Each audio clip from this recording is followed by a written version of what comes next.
Will the Packers' ownership of the Bears continue in 2024?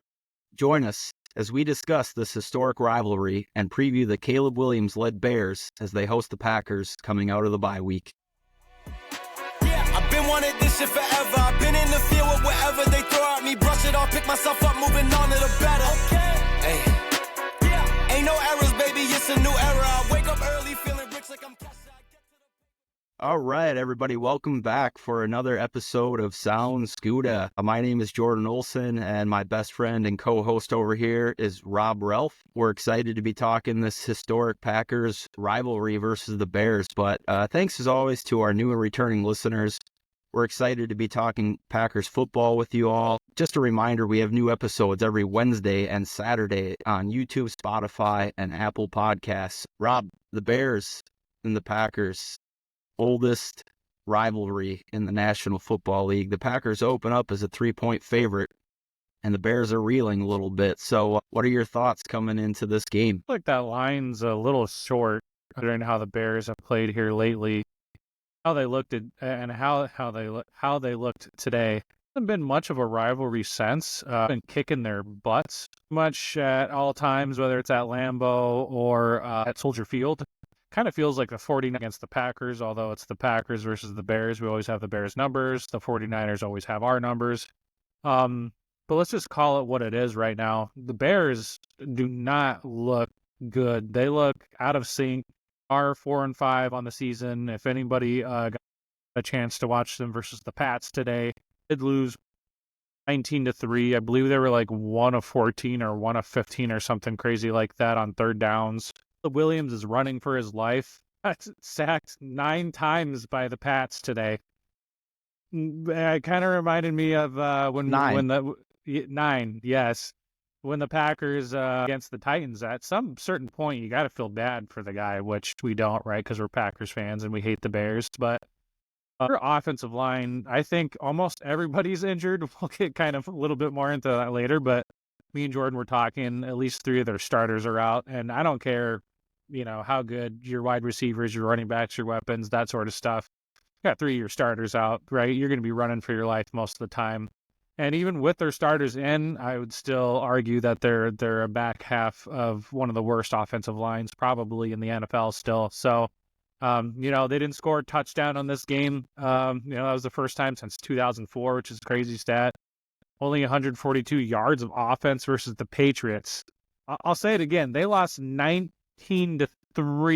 to the Patriots. So, the ship is kind of going down. They only had 69 yards passing, 2.4 yards per play. Defense, too, was only able to get 1 sack versus New England. New England actually doesn't have half too bad of a offensive line themselves. But I feel like this line should be like Packers -6, Packers -7. Maybe it'll adjust, or maybe it'll get bet up to that here at some point. They're not looking themselves, so I'm full. You never really know with some teams how they can turn it around, but at least since the game that they had against the Commanders, Hail Mary or the botched Hail Mary, whatever one you want to call it, when they didn't really put up much, didn't look really right in that game either. Just have not looked good. So those are some of my initial thoughts, Jordan. What are you thinking as we come into Soldier Field?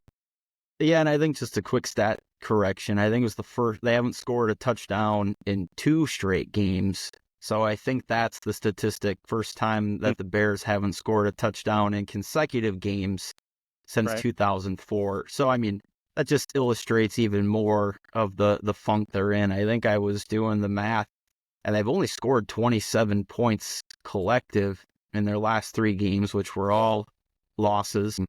They opened up the season against a pretty favorable schedule, and we're feeling pretty good at 4-2.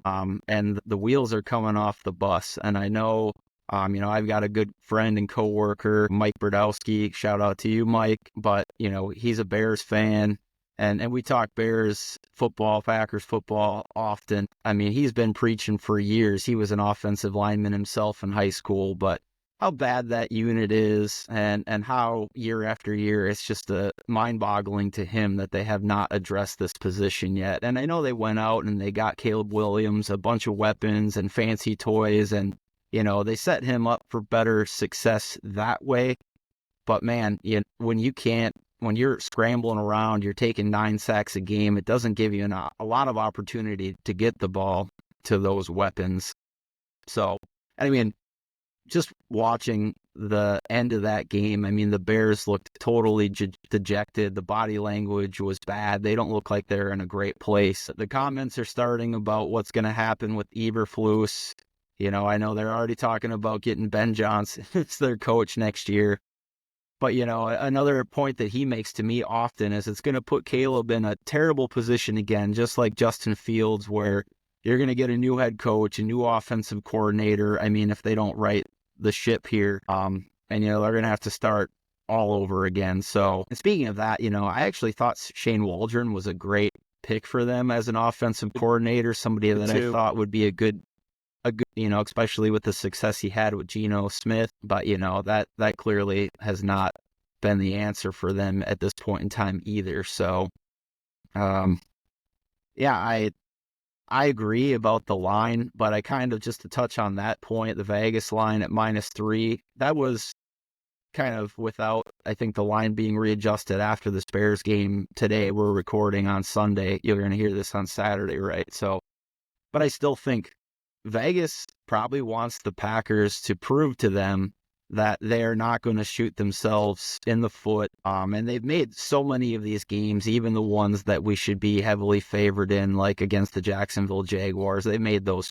close, right? And it's a division rival. I think that's why you don't see this more like -6 or -7 in favor of the Packers. I mean, the Bears, excuse me, they definitely have talent, but you're right as far as like if they did make any coaching changes. Johnson, don't do it, man. Don't do it. You stay in Detroit for another season. I mean, who knows, right? Like maybe you guys get close, you go to the Super Bowl, NFC Championship game, whatever. Just you're a great head calling playing coach. So I feel bad for anybody that might actually get the reins over there in Chicago. They had all the rhyme and reason too this year to get a high offensive tackle. Was it with the 9th pick, right? Was it where they took Roma Dunze? So, and then, you could have still traded for, Keenan Allen there too, right? Like DJ Moore is giving up on routes. He took himself out of a play that wasn't even done this week, but last week, I think against the Cardinals. And there was a couple of videos of him giving it 100% effort. So, I mean, that's pretty bad too. So, has to be their number one priority, because I do believe they have they have a pretty good defense, top 10, right? Like you were saying as well. If you can shore up that offensive line, you can put some hot picks in it at multiple different positions. I really do think the Bears could look and operate completely different next year, no matter what head coach you're going to give them, right? Like look at the Lions. They have probably the best offensive line, right? And they have a couple of really good running backs, quarterback who's starting to put it together with Ben Johnson. Like if that's what the Bears offense could look like if they had a top competent offensive line and they put a lot of good draft capital in it. They just haven't. They put it almost every single where else, including the quarterback, except for the offensive line. I really do feel like they do that, they're going to be good, and if they have decent quarterback play, they could actually make some noise. That's my opinion. Yeah, and I mean, they did spend a 3rd-round pick on Kieran Amagaji, tackle from Yale, and I think he's buried on their depth chart, and he's been injured, so he can't even play for them right now either. I think he was out for this Week 10 game.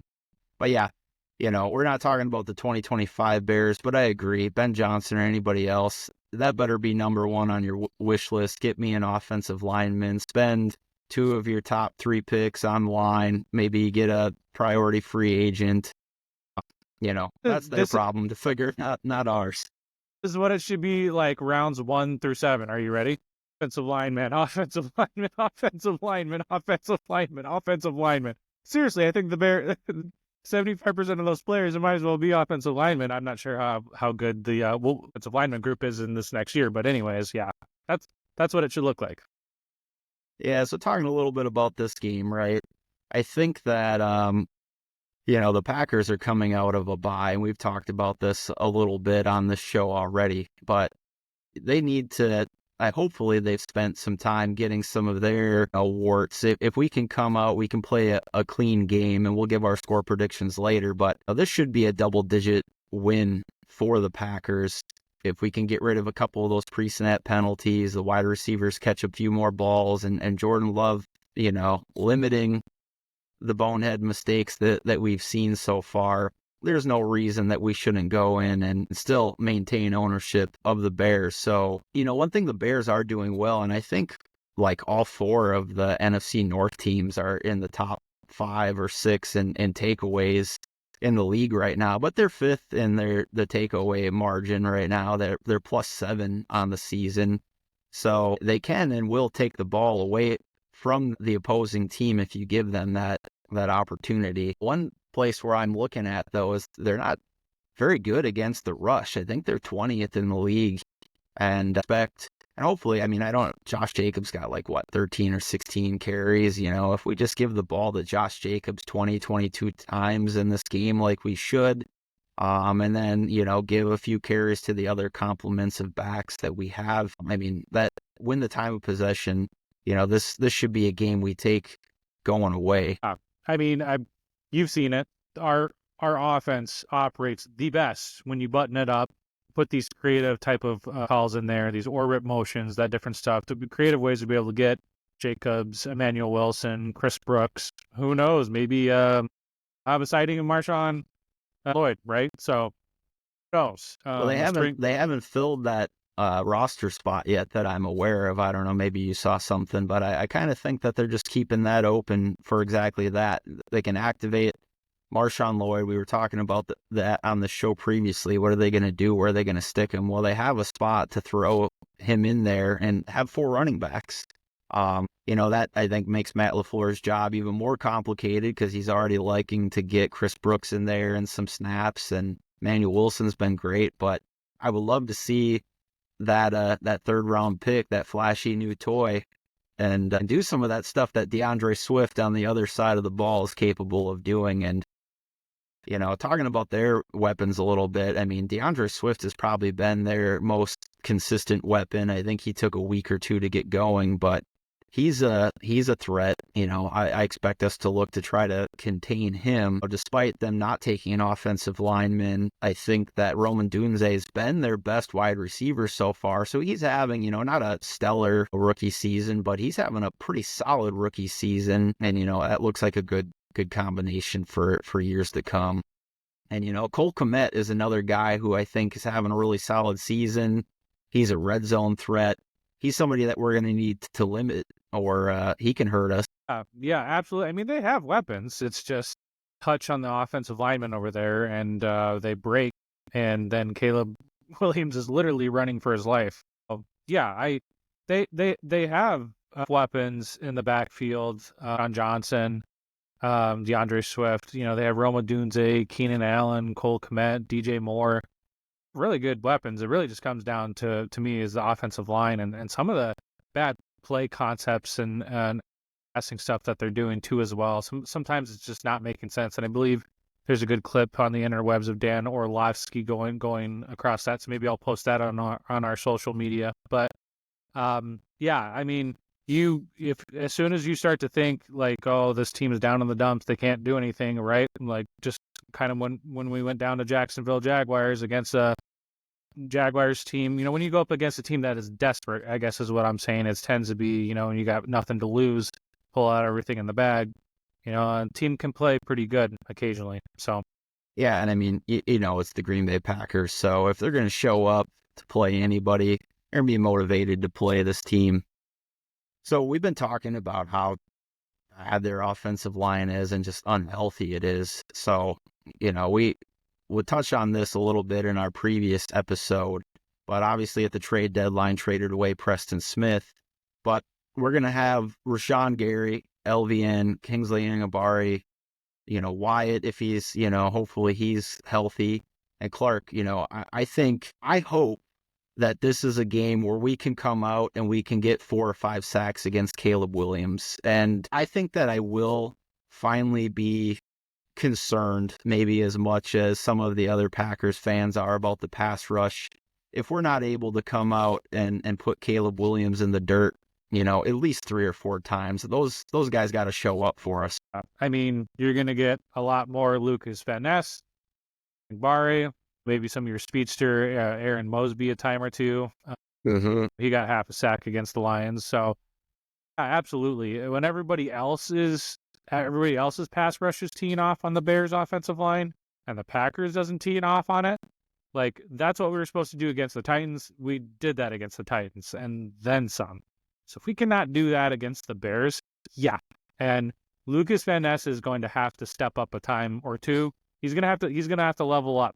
He's gonna have to learn. He's gonna have to put a couple more moves together in his repertoire, and hopefully he gets that through repetition. Some more repetition, some more reps out there too, because he's gonna get the bulk of the lion's share too out there. So absolutely, not getting a couple of these sacks, and I be worried too as well.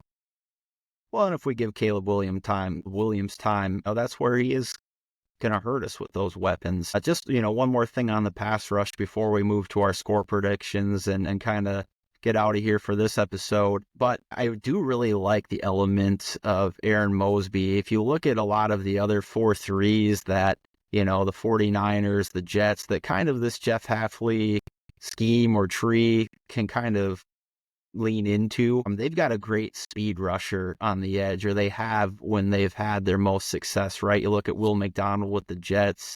You look what the Texans do with Will Anderson. So I like that as a sneaky guy to take some of those snaps, and just somebody totally different than LVN and Engabari.